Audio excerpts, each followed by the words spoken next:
هوای عمر مای مادری جان، صفای عمر مای مادری جان، صفای عمر مای مادری جان. همه بود و نبودی روی عالم، بخوای عمر مای مادری جان، بخوای عمر مای مادری جان.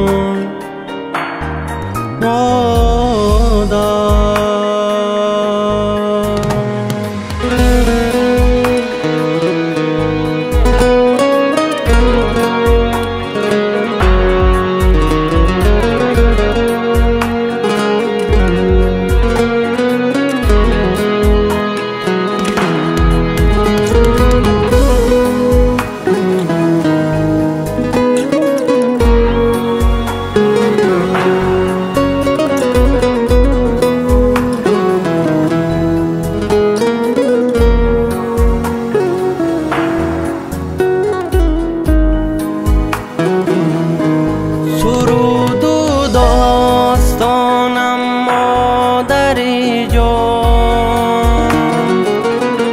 زمین و آسمانم مادری جان، بیمانی تا ابد در سطر شعرم، بزرگ و جاودانی مادری جان. آیا مادر توی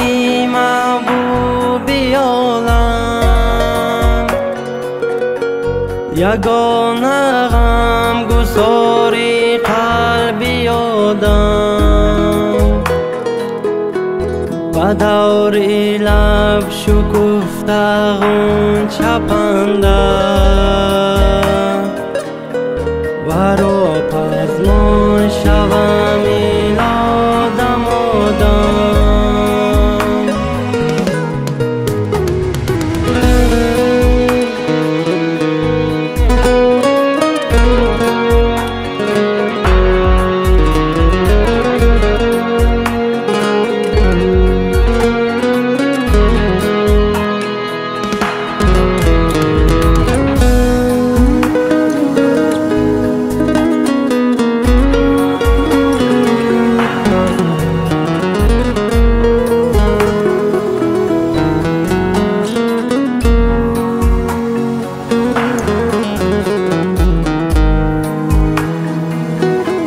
چو اختر در سماع مادری جان، چو خورشیدی سماع مادری جان، حلیم و دل نشین و دل نوازی،